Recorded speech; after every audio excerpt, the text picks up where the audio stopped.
All right, well, I'm having a wonderful talk with another fabulous American composer, David Gompper. And we're going to talk about your Naxos 2019 release, CD, with the Royal Philharmonic Orchestra. There it is. See that, folks? Look at that blatant advertising. Just horrible. Anyway, get this, everybody. CD is performed by the Royal Philharmonic Orchestra. Superb orchestra. What an amazing orchestra to play this contemporary repertoire. Anyway, And I can tell you, and I can tell you, they sight read everything.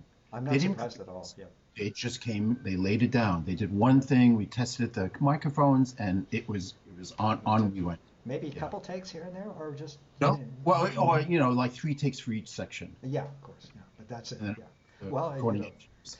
as in Hollywood, same kind of thing. You come in, you paid a Absolutely. lot of money, you sit down, you play it flawlessly, and that's why you get paid a lot of money. Anyway, Royal Philharmonic Orchestra, two of David's concertos, and again, I keep urging because my crowd are college music professors or musicians or all that bunch, professional musicians. I want everybody to. If you're watching this interview, to understand there is a new double concerto. It's called Dialogue for Violin and Cello and Orchestra, and it is incredible. And the guy right in front of me here, if you will, David Gompper, is the composer. Absolutely amazing, very difficult, very complex. We'll talk about all that in a bit.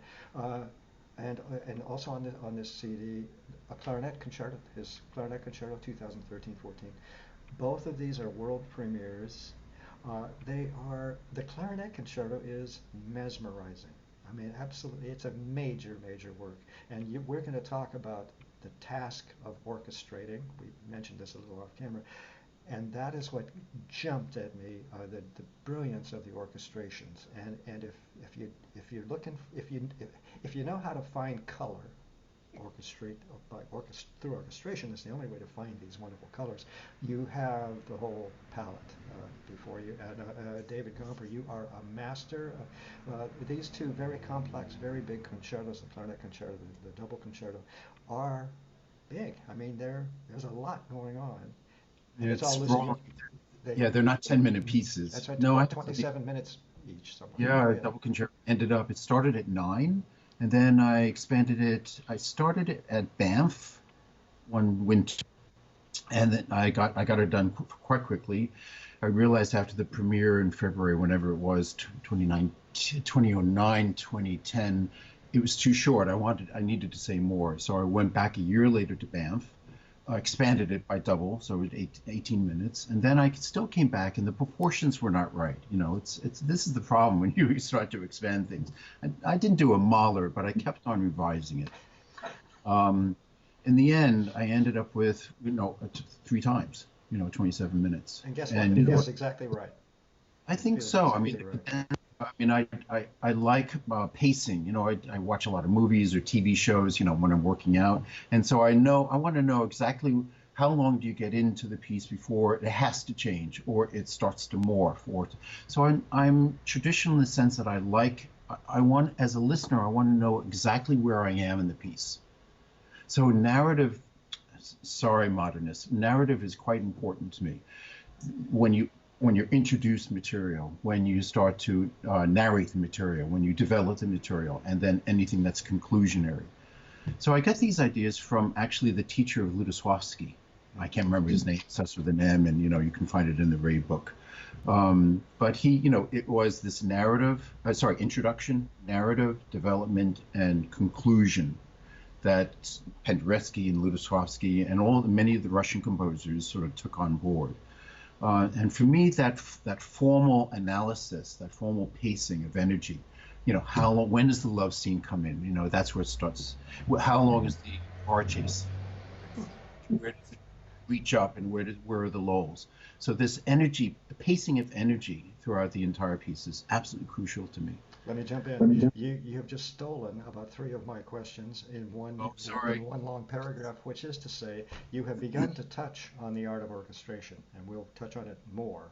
But how important the orchestration is, how critical it is, really, really, to everything. The colors, so important. But you've also spoken about how your process, and what kind of I actually lost my train of thought here, but let's finish a couple things first. Well, Go. no, go ahead. Go No, ahead. Go ahead. no. You need to be the one All talking. right, so I'm you accused of talk about talking too much. orchestration. So at the University of Iowa, I have a new music ensemble. It's the Rockefeller Foundation in 1966 gave new music ensembles to Iowa, to I think Rutgers, Michigan, Berkeley. Who else did they give it to? I think Cornell. You mean in But I, perpetuity or something, or what? well, Based they on. gave $500,000 to these institutions to Yeah. start new music ensembles. Nice. So Iowa was, Richard Hervig, who was my predecessor. He was uh, prescient. I mean, in other words, he thought ahead and saw that this was available, and he applied for it, and he got it for the university. So the Center for New Music, not to, I think San Francisco. There's a Center for New Music in San Francisco. This is not the San Francisco Center for New Music. This At is the the University University. of Iowa. Yep. Yeah, exactly. And all this is basically a new music ensemble. Sinfonietta. I have conducted it since '91. I can do any piece that I wish. We're doing some Boulez. I'm doing Rebecca Saunders in 2 weeks, the Fury 2, the double bass concerto. I mean, I have good. Send me a telegram. I've got to know who that woman is. I'm curious. British, absolutely fantastic British composer. So, but I can. In other words, my point is, I can play anything, and I conduct just as you are. I'm a conductor, and I learn how to sort of navigate existing pieces, and then, like Bernard Rands, he was a conductor, and he learned how to actually make metric modulations, what works, what doesn't work. I've taken that on board. So I only say this because with that ensemble, I've learned how to test my orchestration. Oh, So if something doesn't work, it's like, for instance, the clarinet concerto. It's actually for a sinfonietta ensemble. And I can't tell you how many times I've had to restart that piece. We put it into rehearsal, and it's like, oh my gosh, this is too thick, it's too light, it's too whatever. I rewrite it. Next week, the kids have new parts. And I remember, these are grad students. So, and I try to reach the technique the level of writing for my players. I figure if they're good grad students, that's what you'll find in major orchestras. I mean, I can write for the Jack Quartet, but they're just, they're such a unique ensemble that there are not many other ensembles that can play like the Jack Quartet. So my aim is not for the very, very best. It's actually for a good regional and professional orchestra. Does that make sense? And it's represented by the graduate student. So the orchestration bit has come through a lot of trial and errors with my ensemble until I got it right. Did we introduce you properly as you're earning your doctorate? I remember at University of Michigan, but also professor of composition and director of the Center for New Music at the University of Iowa. I think I did that, but now we're really clear. Let's talk about your soloists on this CD. By the way, we need to also mention an amazing orchestra alone piece, Sunburst. Oh, I like that piece actually. I'll tell you where I stole it from. Yeah, why don't you? Oh, shall we wait, or do you want to go? Let's look No, at some no, of these. Let's you. just pause for a minute. We'll just dance around the platform here a bit. Let's just look at Sunburst. So it's an orchestral piece. It's just under 13 minutes. It is a tone poem. I mean, and by the way, you mentioned narrative earlier. As far as I'm concerned, life is narrative. I mean, if you don't have narrative, you have nothing. Okay.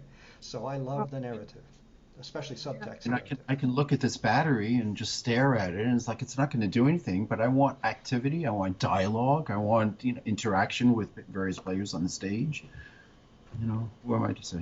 Okay, so yeah, of course. So anyway, let's just forget. We'll get to the pieces specifically in a bit, but let's just talk about the soloists on the CD. Let's start with conductor Emanuel Siffert. How'd you get to know this man?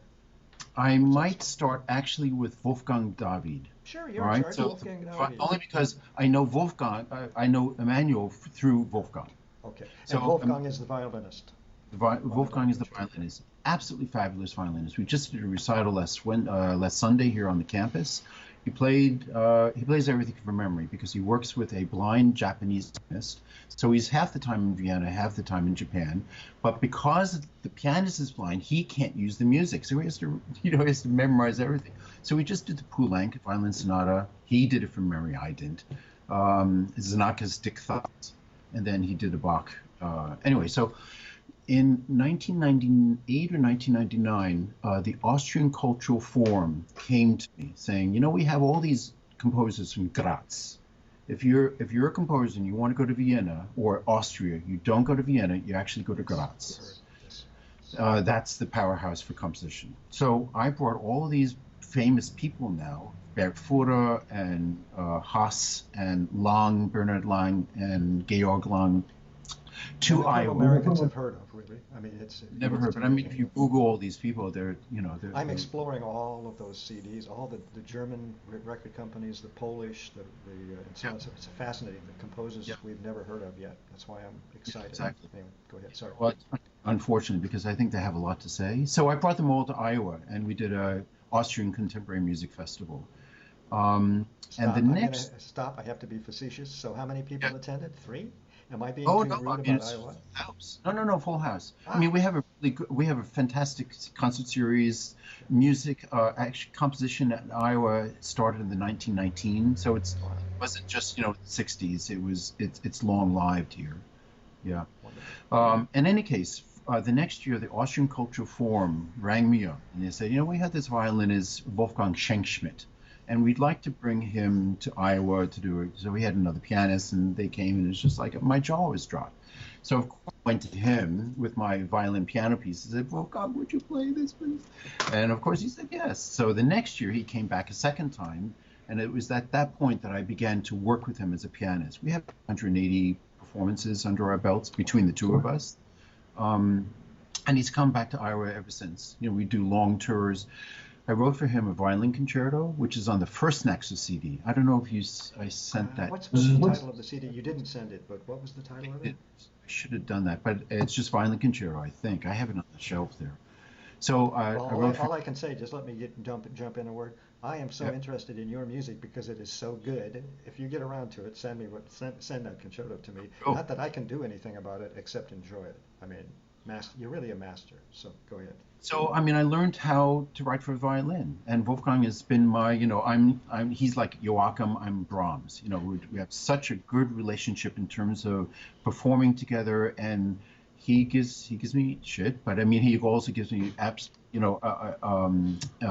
evidence of what works and doesn't work. Those So if I straight, want those. something, he said, this is impossible. What are you doing?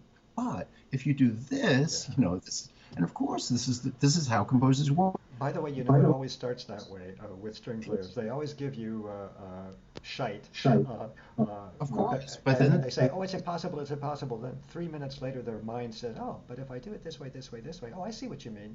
exactly. But if you change that C sharp to C natural, and this is what the da da da, and you just take that down the octave, just like then it works. It's like, but I don't know that because I'm not a violinist. I'm a pianist.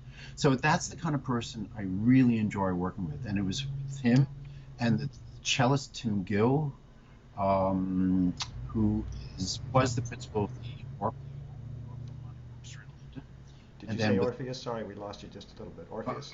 Royal Philharmonic Orchestra, so the Oh, RPO in London. Yeah, so he was the principal of the RPO, and that's how I got to and you asked how did I know Emmanuel, because Wolfgang knew Emmanuel from yeah, previous interactions, yeah. professionals.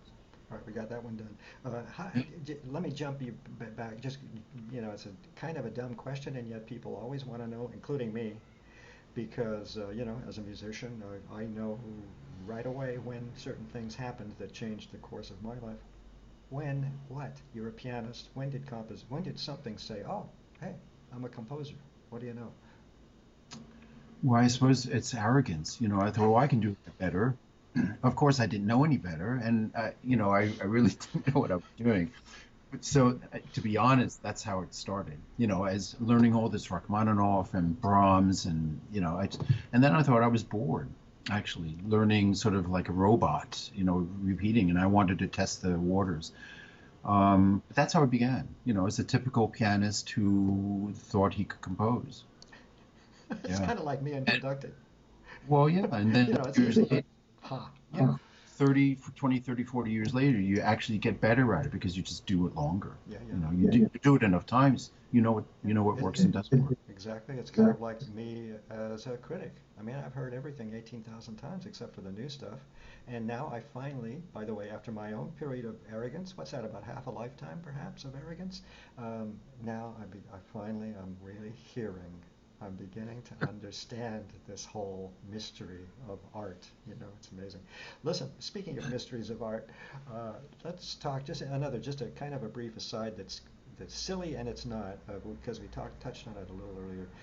You know, since I've been reviewing CDs, what has amazed me so much is that people really are into this. Artists are really into putting out CDs, and they'll boom, boom, once a year. You know, they'll get the grants. They go through the agony. I mean, it's a horrible process in terms of getting the money and getting the artists and so on.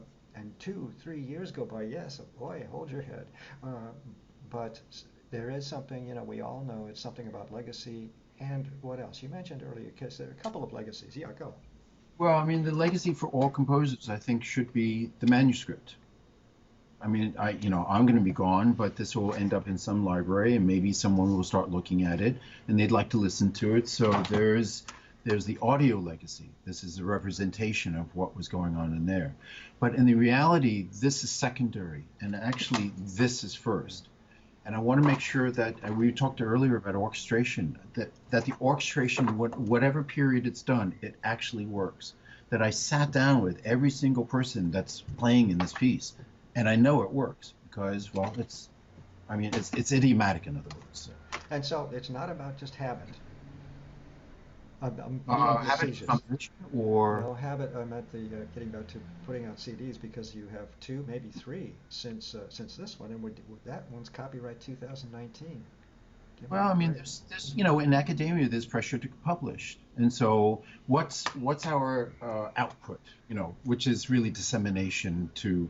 Is it publishing? Well, no. If your music is film music or very popular music that people like to listen to, and it'll be programmed a lot, then publishers will take that on.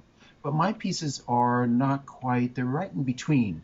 They're not super modern. They're not ultra romantic. They live in the middle. Unfortunately, this is just where I found my voice. By the way, Uh, beautifully in the middle, as I may have mentioned to you, but I'll do it now. What a glorious, wonderful, rewarding listen, and what I mean by that is utterly satisfying. There were no moments where I went, or is that working, or what?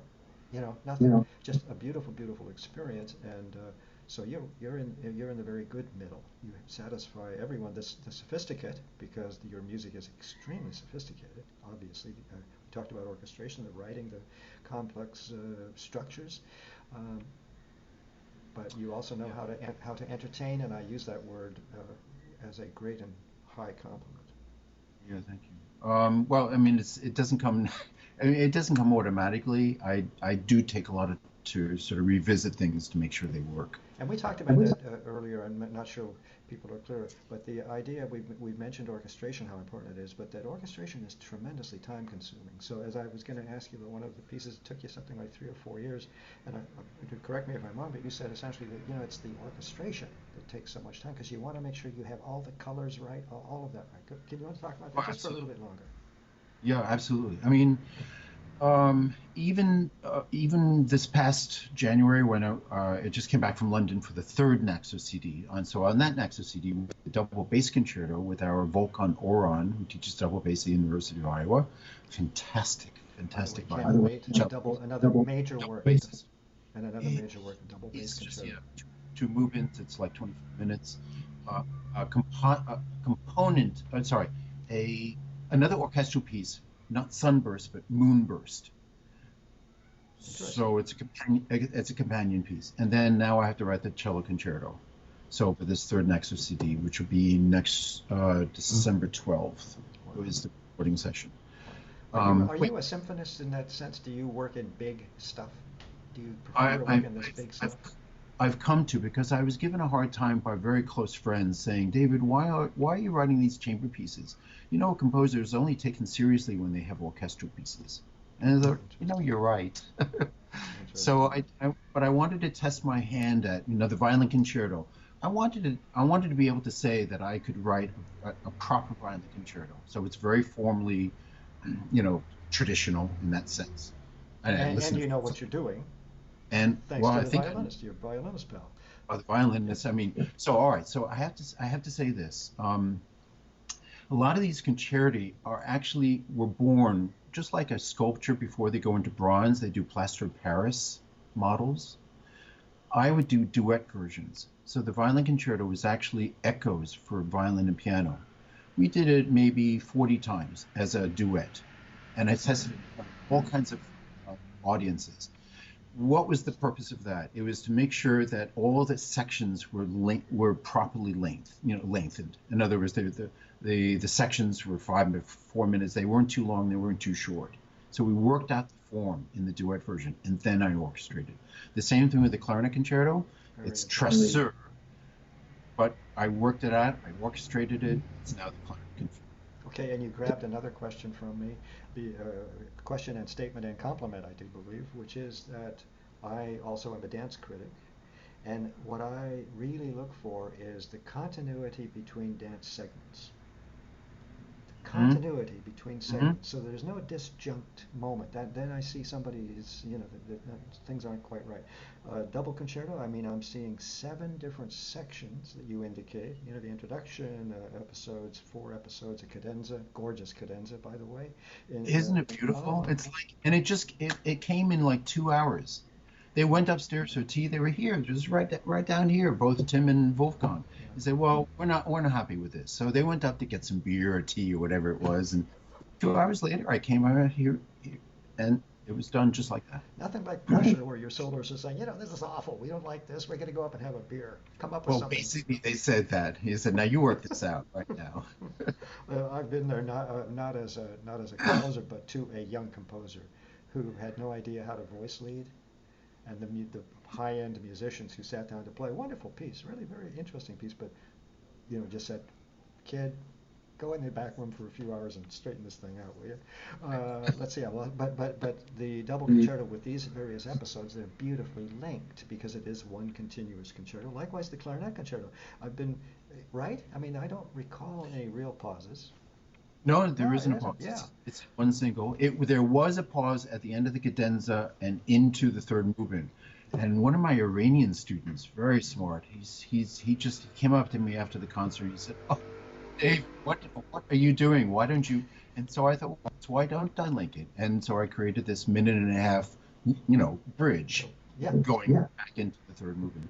Yeah, and also on this concerto, therefore, it's extremely cruel of you because you allow us titles. You give us vaulting, balancing, chorusing, and then you don't tell us where one ends and the other begins. It's extremely cruel. I'm kidding somewhat, but because we've been That speaking about narrative, and narrative is how you tell us when things should Yeah, be. Trisser is the parkour, the person that does the parkour, the running, so the urban jumping and flying through, various obstacles.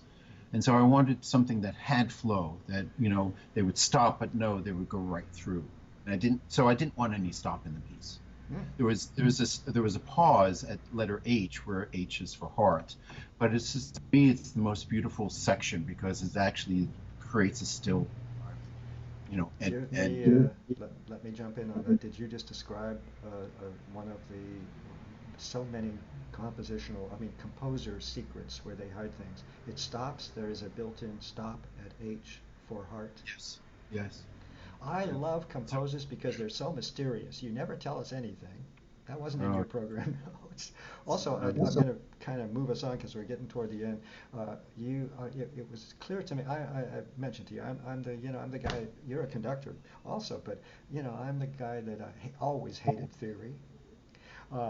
Had no interest in mathematics whatsoever. I wanted the glorious landscapes. You know what I mean? I'm one of those high romantics. Not that you aren't, but it's clear to me from your program notes, some of which are quite horrifying to me as a non-mathematician, that you are clearly interested in mathematics and fractions and all that. Tell me about that. okay, so I believe in scaffolding. I believe in pre-planning for compositions. Structure. Now, Structure, yeah. I want to know, as I mentioned earlier, I want to know, I want the listener to know exactly where they are in the piece. Yeah. But in order for me to do that, I do create sort of flight maps. So emotional maps that I know will get there or there or there in a certain time. Yes.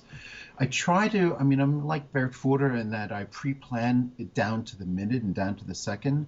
But unlike Barrett, I do like to sort of move things about based on what I have discovered. As if you were writing a novel and you did, I hadn't thought about that character and I should spend a little more time and, you can't know that before, when you start the novel, just as I can't know that when I start the piece. So I come up with these ideas, and I have a pre-plan of, all right, this is how long it's going to be, and this is the section right there, and this is the middle, and but things sort of move about, and as I learn about the piece, I learn how to place things. And of course, that's So the creative process in composition. that's the creative process. So I do like to create or structure algorithms, but the algorithm does not end up in the piece. It actually acts as a scaffolding for me that then I remove, I don't use the scaffolding again, and I simply write the piece. Does that Did make you sense? did you take advanced algebra?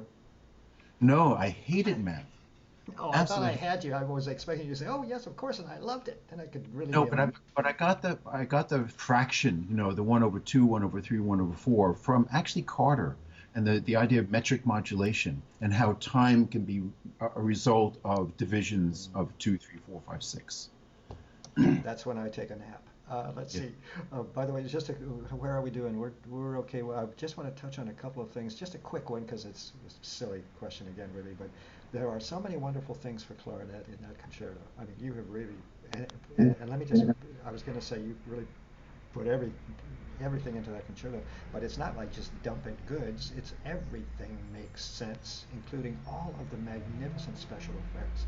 So did you know a little something and then ask the clarinetist, or how'd that work? Well, I work again, because I accompany a lot of different people. I Yes, accompanied yeah. Michael Norris with these fantastic clarinetists, and this took 4 years to write. It Mhm. started as, maybe 5 minutes, and then I expanded it out, and then I added a second section and a third And section, you and played it together, right? we played As a it as a trio. Yeah. duet. We Now I played it understand. 30 times, maybe, around the country and SCI conferences and various institutions, to test, what works, what doesn't work, and he'd give me feedback, and I'd rewrite it, and But you so would I think start. this You would is, you would offer something to him, and then he would yeah, do his yeah, special effects and say, "Ah, this is impossible." Oh, no problem. We got it. yeah, Or what? exactly, Or right. how to change, or how to. Yeah. How to change it, this is too high. No, could you add a little more so I can get the lip and whatever it is. By the way, No, speaking of too high, I'm sorry to kind of be a little rushed here, but speaking of too high, I had to jump when you bring up key words. Too high, the opening and other moments in the double concerto, the most incredible high tessitura cello fiddle stuff. Tell us a little so about I want you to think, oh, that's a violin. No, that's not a violin. That's a cello. So, that. It took me so a it, moment. It took me a yeah. moment. Yeah. But I mean, what an original idea! It's fast in other words, from the get-go. Speaking of, if you're do a graphic artist, you almost seem to me like you do comic books. Forgive me, but you grabbed the imagination instantly with just the opening bars of the double concerto. It's amazing. Well, I hope so. Thank you. Yeah. Okay, I think we're done. What have I forgotten to ask you that you need passionately to tell us from Iowa? No, finally, spring is on its way. All right, it's warm out. It's like 40 something, right? That's I'm lovely. in. I'm in Santa Barbara, as you know, and I vowed a few. It's been rainy here for several weeks, and Oh, a few days ago, I'm a Northwesterner, so it really doesn't bother me. But I reached a point where it was cold. I'm old now. Cold when it was 56 degrees, and I said to myself and all my friends in the Northwest, "Sorry, never coming back." So wonderful, and in your shorts and the temperatures in the 40s, you're out of your mind. yeah. Let's run through what just been talking about. Wonderful. Thank you so much for giving all of us so much insight into composition. It's fabulous, David.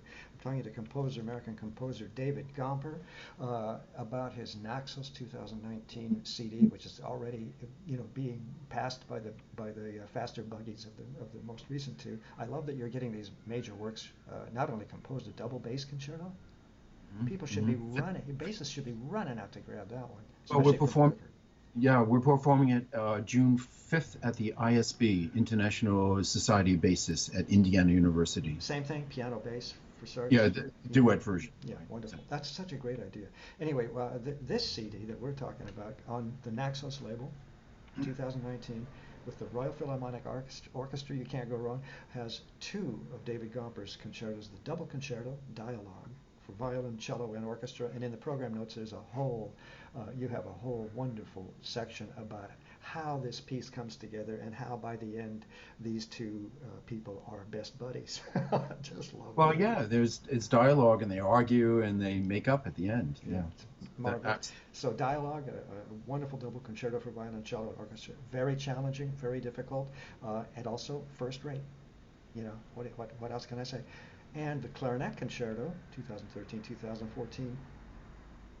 Ah, incredible. This is a major, major work for clarinet and orchestra. Fabulous orchestration. Keep the professional musicians busy, exactly. very, Yeah. very busy, I and want also very to, satisfying. yeah, I As I don't want to say, write film music. Yeah, exactly. I want some engagement. Yeah. Hello, exactly. And the clarinet part virtuoso, and therefore a great challenge to clarinetists out there. Hello, wherever you all are. That's it. Oh, and then an incredible tone poem, I guess. Can I say? What would you describe it? Sunburst. Yes. Sunburst, Yeah. yeah. And it's fascinating because it ain't what we think. If you get in my drift, you started me, and I thought, oh, yeah, I get that. Oh, that's marvelous. And No, then there's some that, we don't have time to talk about it, but fascinating, fascinating piece. Also beautifully orchestrated. We've had that conversation about what an expert orchestrator you are and how important it is. I don't know what to say. I'm exhausted. David Gompper, many, many thanks. This will all go up at the interview videos, how to buy the CD, your website, the whole thing, and also the website for new music, the Center for New Sen- Music at the University of Iowa, at performingartsreview.net, and then I'll follow limping along with my review of the CD, I hope within a couple, 3 weeks. It's just, I get caught up on the video interviews and then I find I'm behind on the written interviews. But in any case, multiple tiered marketing, what can we say? It's all good. David Gomper, many, many thanks for giving me some time this afternoon. Pleasure. Thank you.